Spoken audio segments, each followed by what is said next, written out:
Boa noite. Os moradores do bairro da Bela Vista, no Porto, estão a receber atualizações de rendas municipais que chegam, em alguns casos, a atingir mais de 600% de aumento. A empresa municipal Domos Social justifica os valores com a atualização dos rendimentos dos agregados familiares, mas muitos moradores garantem que não têm como suportar as novas rendas. No bairro há inquilinos que vivem situações sociais muito difíceis, como testemunhou a prova dos factos. Ana da Costa Rodrigues. E que idade é que tem, dona Ana? 84. Com quanto é que a senhora vive por mês? Com 227 e uns 27 cêntimos. É o meu dinheiro. É onde eu pago a renda da casa e a água e a luz, pouco me fica para sobreviver. Com quanto dinheiro é que a senhora fica mensalmente? Não chega a 100 euros.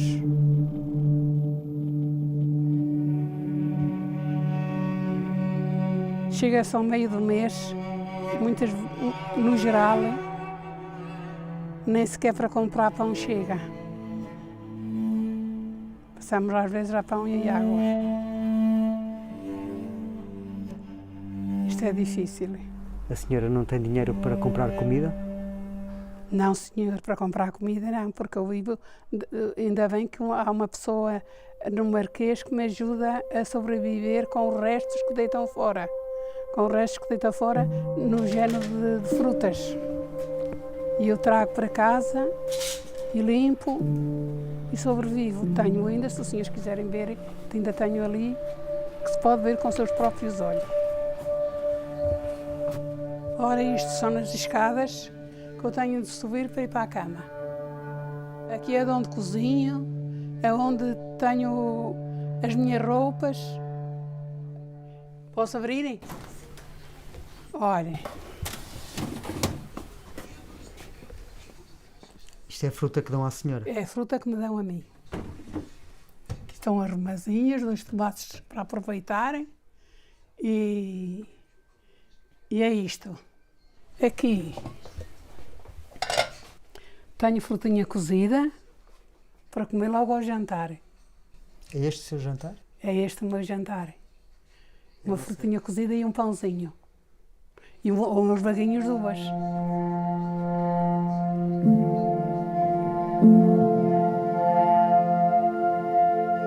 Eu vim para aqui a pagar 18. E depois passou para 30. E agora para 50 e tal. Para algumas pessoas pode parecer pouco. Não é viver, isto é sobreviver mal. Foi um aumento muito grande para a senhora. Muito grande. Muito grande. Eu olho para o dinheiro e as lágrimas caem em cima dele.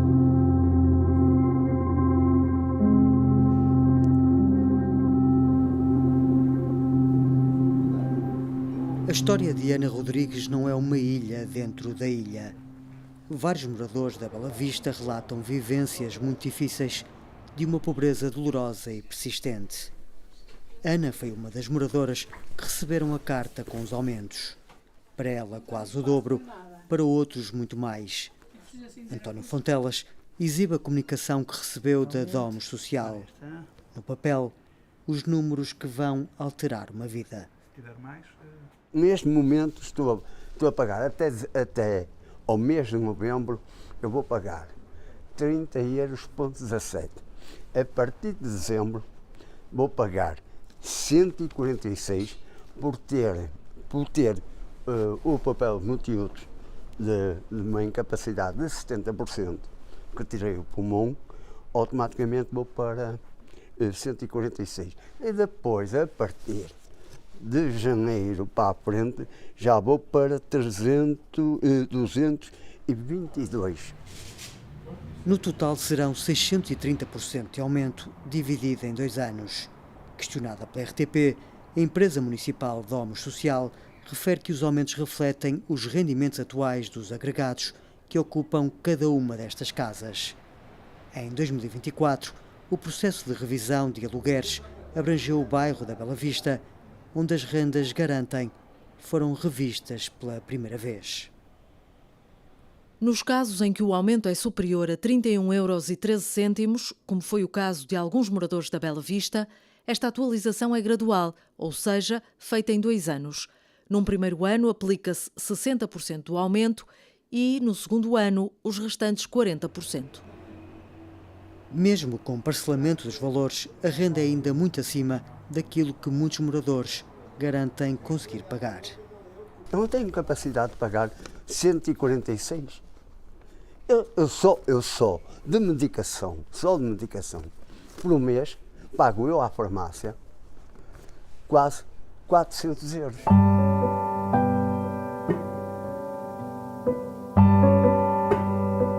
Antes das obras, era assim a ilha mais antiga da cidade do Porto. Nasceu no final do século XIX, um tipo de habitação operária construída nos quintais das casas burguesas para alojar trabalhadores industriais. O Instituto da Habitação e da Reabilitação Urbana e o Laboratório de Habitação Básica e Social puseram de pé a requalificação de 37 casas. É com choque que um dos homens que liderou esta requalificação vê estes aumentos inesperados. As pessoas viraram números, as empresas municipais viraram a negócio, a mercadoria, temos gestores muito bem pagos, que estão dentro de uma bolha, não conhecem a realidade das pessoas, olham para esta pobreza com estigma social, olham para estes pobres e para estas pessoas como pessoas que não têm direitos, porque se ganhas o que ganhas e se dependes de uma pensão é porque não tiveste sucesso na vida. Estes são os falhados da vida. E eu considero que estes não são os falhados da vida, estes são os destroços deste capitalismo insensível, que os explorou, lhes roubou a saúde, roubou-lhes a idade e agora nega-lhes o mínimo de dignidade em termos de vida final. Maria José está cá há quase 9 anos. As contas que faz para sobreviver estão agora numa encruzilhada. O meu rendimento é 250, o meu filho são 500 €, ele foi pai, e acho que 500 € com um filho não é nada, não é? Em qual ele só me pode dar 25 € para a ajuda da renda. E muitas vezes eu dou-me a comer arroz com arroz, massa com massa, porque o dinheiro não chega, não é? Pago as despesas, pago isto, pago aquilo e muitas vezes ficamos a olhar para as mãos. Os aumentos parecem baixos, mas para quem tem muito pouco, fazem uma abismal diferença. Pagava uma média de 54,05 cêntimos, depois passar-me para 60, depois passar-me para 70. Agora estou a pagar uma média quase de 80 € por mês, 80, 85. Alguém percebeu o que é que a senhora precisava para a sua vida antes de lhe aumentarem ou não? Não, ninguém perguntou isso. Ninguém pergunta. Aqui aumenta, faz e ninguém pergunta.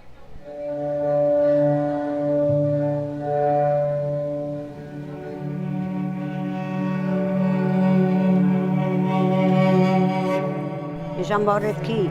Eu vim para aqui com 2 meses de idade. Tenho 80 anos, veja os anos que eu já moro aqui. Somam-se os casos de porta a porta. Maria Eugénia, com o marido acamado, não sabe como vai viver daqui para a frente. Foi um bocadinho desagradável, então eu, de pagar 34 e tal, fui para pagar 168,75 cêntimos. Para o ano vou para 200 e tal. Para mim vai ser difícil, que eu gasto muito dinheiro, mas pronto, o que é que eu hei de fazer? Não posso ir para a rua com o meu marido assim. Gasto muito dinheiro em fraldas, em medicação para ele. Mas enfim, olha, não se come, não se pode comer bichos, come-se sopa. Que remédio, eu sem o teto é que não posso ficar. Questionamos à autarquia se foi avaliada a situação socioeconómica de todos os moradores afetados antes do aumento das rendas. Não recebemos resposta à pergunta, apenas esta informação adicional. A qualquer momento, os inquilinos municipais que vejam os rendimentos do seu agregado diminuídos, seja por doença, desemprego, etc., podem proativamente solicitar à Domus Social a atualização de dados do agregado e ver a sua renda revista nesse sentido, ou seja, enquadrada à nova realidade da família. Eu não acredito que tenha sido feito por qualquer maldade social ou por qualquer indiferença política. Isto é aplicar a burocracia administrativa destas empresas municipais da habitação. Afinal, o país ainda não é um país decente e a nossa cidade está-se a tornar uma cidade muito injusta e muito cruel para as pessoas com menos poder de compra. O que é que a senhora consegue comprar com o dinheiro que Não tem? compro. A senhora compra carne? Diga. A senhora compra carne? Não, senhor. Nem peixe? Não, senhor. Carne e peixe compra? Não. Mas como eu já nasci pobre, já não estranho muito. Como eu já nasci pobre, já não estranho nada.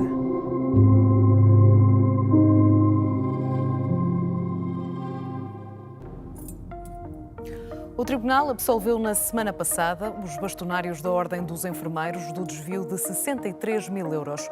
Luís Filipe Barreira, Ana Rita Cavaco e os restantes arguidos estavam acusados pelo Ministério Público dos crimes de peculato e falsificação. Na leitura do acórdão, a presidente do coletivo de juízes justificou a absolvição com o facto de se ter instalado uma dúvida séria e razoável de que os arguidos tenham praticado os crimes. É agora a nossa convidada, Ana Rita Cavaco, a bastonária, ex-bastonária da Ordem dos Enfermeiros. Boa noite, obrigada por se juntar a nós. Antes de mais, não teve a oportunidade ainda de reagir a esta decisão. Pergunto-lhe, passado todo este tempo de processo, 8 anos, como é que vê esta decisão? Vejo como aquilo que nós já estávamos à espera desde que começou este processo ou esta investigação com uma reportagem que foi exibida na TVI em 2017. O processo tem origem nessa reportagem, portanto está lá descrito. E nessa reportagem participavam 2 pessoas que foram demitidas da Ordem dos Enfermeiros. E, portanto, nós sempre dissemos que esta acusação, por parte dessas 2 pessoas, tinha como objetivo vingarem-se de terem saído da Ordem dos Enfermeiros. Mas isso depois foi alvo de uma investigação, de uma acusação e seguiu para julgamento. E, portanto, foram encontrados até então, e segundo o Ministério Público, indícios suficientes no entender deles. Depois há esta absolvição. Portanto, no seu entender, o que é que aconteceu para que demorasse todo este tempo? Bom, a Justiça nós sabemos que demora todo este tempo, infelizmente, não só relativamente ao nosso processo, mas a vários processos. Mas deixe-me dizer-lhe que a jornalista que fez essa peça, Ana Filipa Nunes, que trabalha atualmente na SIC, está condenada por difamação agravada à minha pessoa, na primeira instância, na relação e no Tribunal, no Supremo Tribunal. Mas em relação à acusação do Ministério Público, o que é que tem a dizer então sobre isso? Isto é importante dizer, falta o trânsito em julgado, até porque é uma sentença muito rara. É raro acontecer este tipo de decisões em processo de crime relativamente a jornalistas. Mas o foco agora aqui também é este processo, sim. Porque estes processos estão interligados. Há uma absolvição que nós já esperávamos, portanto, nós colaboramos sempre com todos os documentos, todos os depoimentos, todos os testemunhos que poderíamos juntar. Uma dessas pessoas que participou nessa reportagem da TVI, que nos acusava que era uma ex-vice-presidente da Ordem dos Enfermeiros, tinha ido também a este julgamento como arguida e dizendo que ela própria, falsificava mapas de quilómetros, e a juíza absolveu-a porque diz que não acreditava na teoria dela e que acha que ela o fez para prejudicar os restantes arguidos, dizendo que isto existia porque eu também fazia. E, portanto, é até uma coisa um bocadinho inédita, uma pessoa que vai confessar um crime e é absolvida por esse crime que confessou. Em causa, neste processo, estavam as deslocações. Sim. E também almoços, refeições e o pagamento disso. Portanto, a acusação falava numa espécie de subsídio informal criado por parte da Ordem dos Enfermeiros para ser uma espécie de suplemento aos vencimentos. Foram absolvidos por parte do coletivo de juízes, mas durante o julgamento, e segundo aquilo que também está no acórdão, admitiu alguns erros e lapsos também no preenchimento de todos esses formulários. Como é que se explica e como é que explica esses erros? Vamos lá ver. Os erros, só para podermos todos saber o mesmo, estamos a falar, por exemplo, da matrícula, do número da matrícula estar errada. São pequenas coisas que não têm nada a ver com erros substanciais que pudessem indiciar alguma falsificação dos mapas de quilómetros. Repare, os serviços, ao preencherem as folhas de deslocação, punham nas células Excel a minha matrícula. Eu tenho 2 carros, por exemplo, os 2 no meu nome.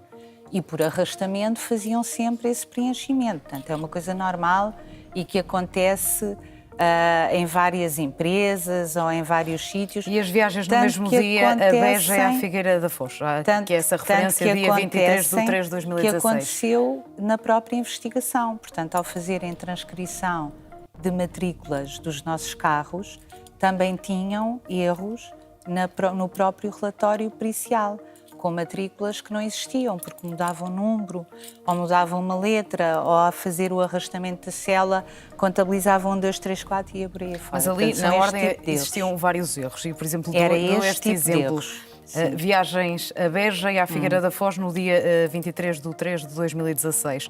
E, na altura, também explicou isso como sendo um lapso. Não, havia folhas que estavam corrigidas. Portanto, no preenchimento dos mapas, por exemplo, anualmente, ao fazer uma contabilidade daquilo que eram as deslocações, detectavam-se alguns erros que depois eram corrigidos. Havia pelo menos 2 ou 3 folhas minhas que tinham dias trocados.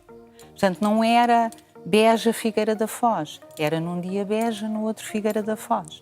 Havia esse tipo de preenchimento, mas isso não configura nenhuma falsificação. E em relação também, citando aqui parte do acórdão, em que precisamente é dito que tais deslocações sucessivas, e aqui falando mais uma vez da questão das deslocações, com a realização de centenas de quilómetros para locais próximos, pode causar estranheza. A verdade é que, em concreto, ficou por demonstrar que tais viagens não tenham sido realizadas.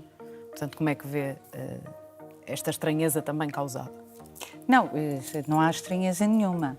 Nós percorremos o país inteiro para estar junto dos enfermeiros e falar com os enfermeiros. Aliás, aqueles que nos estão a ver agora viam-nos nos diversos sítios de norte a sul do país e ilhas. Portanto, isso para nós não é nada estranho. Assim como não é estranho, noutros ramos de atividade, as pessoas no âmbito do seu trabalho fazerem milhares de quilómetros ao serviço de empresas. Isso é uma coisa perfeitamente normal. Mais a mais que tinha sido isso que nós tínhamos prometido aos enfermeiros. Mas considera agora que deviam ter sido mais cautelosos no preenchimento? Não. Tenho pena de não ter visto mais cedo que havia ali 2 pessoas que essas sim faziam aquilo que nos acusavam e de não terem ido embora mais cedo. Isso tenho pena.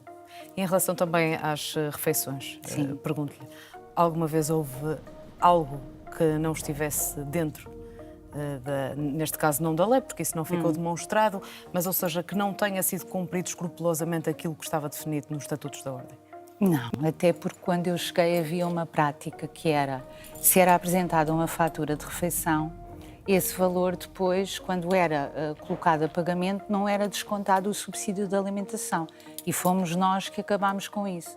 Fomos nós que instituímos uma série de regras que não existiam dentro da Ordem dos Enfermeiros, nomeadamente a contratação pública, que não existia. Portanto, e isso está reconhecido em diversos relatórios do Tribunal de Contas. Também tivemos a visita da Inspeção-Geral das Finanças, da Autoridade Tributária, e todos esses relatórios reconhecem e dizem que nos nossos mandatos é que se fez verdadeiramente essa reestruturação, porque não existiam procedimentos e, portanto, nós quando chegámos deparámos-nos com isso. Mas reconhece, e tendo em conta também o período de tempo que já passou, que poderiam existir gastos demasiado elevados ou, se me permite de outra maneira, gastos que poderiam ter sido evitados? Quer dizer, nós andamos de carro, não é? Não Neste era caso, refiro-me a possível, refeições e... Sim, não era possível nós irmos de outro tipo de transporte. Se eu posso brincar, brinquei muitas vezes com isso. Pensei em comprar umas mulas com alforje para nos transportar até aos hospitais e até aos enfermeiros. E essa também foi uma questão que se levantou no julgamento. Mas em relação às refeições, devo-lhe dizer que portanto, na avaliação que era feita externa até dos contabilistas e das pessoas que nos ajudavam, no fundo, a mudar estes procedimentos que nós não encontramos, portanto, e que tivemos que implementar, essas pessoas diziam que eu comia muito mal, porque tinha várias refeições de hambúrgueres, 5 euros, 10 euros, bifanas, mas todas pregos, as refeições porque não tinha tempo para mais. Foram efetivamente refeições, ou seja... Foram este tipo de refeições, a maioria eram isto. Aliás, há até um episódio muito engraçado, quer dizer, para mim não tem piada nenhuma, em que o Jornal Público trocou a coluna dos quilómetros pela coluna do valor da refeição, que era uma refeição no Burger King de 5,90 €, qualquer coisa assim, e, portanto, pôs o valor dos quilómetros dessa deslocação e dizia que eu tinha consumido, sei lá, 300 € de hambúrgueres ou coisa do género, enfim, estaria a rebolar neste momento, porque trocou esse valor. Portanto, estamos a falar de refeições desta natureza. Era isto que nós tínhamos tempo para fazer. Mas não existiu em nenhuma circunstância refeições que de facto não foram consumidas, mas depois foi apresentado o recibo? Não. Aliás, isso nunca teve em causa no processo. Nem sei de onde é que possa ter tirado isso, porque... Não, estou-lhe a perguntar se essa era uma possibilidade. Não. Ou seja, para além do objeto do processo. Não. Aquilo que passou, por exemplo, nessa reportagem da TVI, em que passaram muitas coisas falsas, caso contrário, o jornalista também não seria condenado em 3 instâncias por difamação. Mas faz muita questão de sublinhar isso, mas o que estamos aqui a discutir também é um processo que teve uma acusação, uma investigação, claro, e, portanto, sim, o foco aqui é esse. Mas começa com esta reportagem e, portanto, isso para mim é de facto muito importante, até porque não é muito comum em Portugal. Mas admito que aquilo que era revelado também levantava suspeitas. Não, olha, o que era revelado, falando em refeições, eu fazia, na altura, nesse primeiro ano, umas sessões de fisioterapia ao lado da ordem, porque tinha torcido um pé em trabalho, portanto ia a sair da ordem e enfiar um pé no buraco, e nunca deixei de trabalhar. Quando ia fazer essas sessões de fisioterapia, para perder menos tempo, comia uma sopa ou uma sandes, e essa senhora pegou numa fatura da sopa e da sandes de 6 € e tal, e pôs na televisão a dizer que eu pagava ao ginásio com dinheiro da ordem. Isto é inqualificável. Então, mas como é que qualifica o trabalho então do Ministério Público? O trabalho do Ministério Público, só eles é que podem responder por ele, não sou eu. Eu tenho que responder por aquilo que fiz. E eu sempre disse ao longo destes anos que não fiz nada daquilo que lá estava como se veio a provar. Porque aquilo que nos diz relativamente a dúvidas, a juiz foi muito clara, são factos não provados. E agora, passado todo este tempo e também a morosidade deste processo, que apesar de tudo durou 8 anos, desde a altura em que começou a investigação do Ministério Público, arrepende-se de ter estado na ordem dos enfermeiros? Não me arrependo nadinha, de nada daquilo que fiz, nada. Faria tudo outra vez, diria exatamente as mesmas coisas, faria exatamente a mesma oposição, entre aspas, não é? No sentido que denunciava muitos casos que não estavam bem relativamente ao Serviço Nacional de Saúde e relativamente ao sistema de saúde em geral, faria a mesma coisa, tiraria de lá aquelas 2 pessoas, independentemente dos custos que isso teve, que foram muitos ao longo destes anos. Fica sempre no imaginário das pessoas uma coisa que agora eu hoje estou aqui a falar sobre isso, mas que no dia da absolvição se calhar falou-se 1 minuto, mas ao longo destes anos todos, sempre que surgia uma coisa qualquer nova, ou a acusação do Ministério Público, ou a instrução, ou o julgamento, eram feitas peças de 3 e 4 minutos, lá vinha as mesmas imagens, mas na absolvição isso não aconteceu, infelizmente. E por isso é que eu estou aqui hoje, porque acho que é importante não nos esquecermos que o tempo que levaram a arrastar-me, sobretudo a mim, não é? Porque ninguém sabe quem são as outras pessoas, mas sobretudo eu senti muito isto, eu, a minha família, os meus amigos, que levaram a arrastar-nos estes anos todos, recorrentemente, quando havia qualquer coisa que nós íamos fazer, vinha esta questão. Eu vou a eleições em 2019 e é feita uma nova reportagem exatamente com os mesmos factos, pela mesma jornalista, à beira das eleições Mas para a fazendo ordem. um exercício também de análise daquilo que foi feito por si, enquanto bastonária, teria mudado algo? Não Teria sido mudado mais nada. cuidadosa para não ter de admitir em tribunal alguns dos lapsos e algumas falhas no preenchimento? Primeiro, isso é normal e é humano. Se até o próprio relatório da perícia tinha erros de matrículas, quer dizer, que diria nós que fazíamos, de facto, dezenas de deslocações semanalmente. Não mudaria nada, iria aos mesmos sítios, faria as mesmas coisas, em nome daquilo que prometi fazer aos enfermeiros quando me candidatei.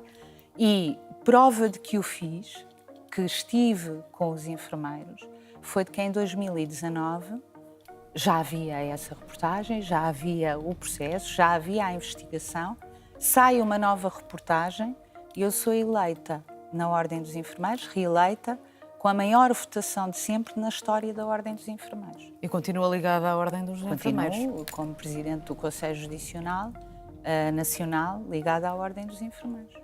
E os enfermeiros sabem o que é que nós fizemos estes anos todos. Este era o final do processo que desejava, certamente? Com certeza, mas não era nada. O que é que pode fazer diferente. se houver aqui uma reação por parte do Ministério Público?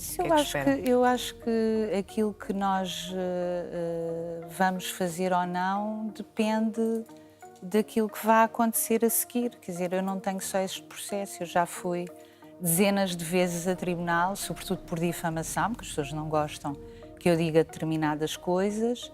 Tenho mais 2, um do Hospital de Gaia.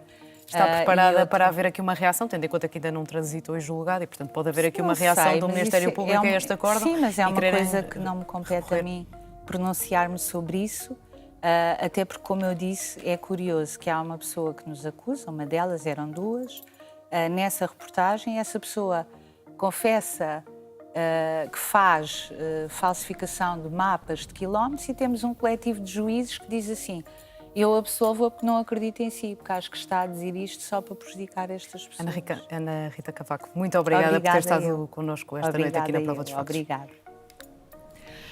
2 reportagens com assinatura à Prova dos Factos foram premiadas pelo Centro Pinos, que distingue trabalhos na área florestal. O primeiro prémio da categoria de grande reportagem, jornalismo de investigação, foi entregue a um trabalho da autoria de Emanuel Boavista, com imagem de Paulo Maio Gomes e edição de Guilherme Terra. A reportagem denunciou o facto da maioria dos fundos europeus destinados à floresta e à prevenção de incêndios não estar a chegar ao terreno. Já a investigação sobre o abandono do Pinhal de Leiria foi distinguida com uma menção honrosa. Teve a assinatura de Daniela Santiago, com imagem de Tiago MP Costa e edição de Sara Cravina. A Prova dos Factos fica por aqui. Pode partilhar sugestões com a nossa equipa através das redes sociais Instagram e Facebook ou pelo e-mail provadosfactos@rtp.pt. Nós fazemos a investigação. Boa noite e bom fim de semana.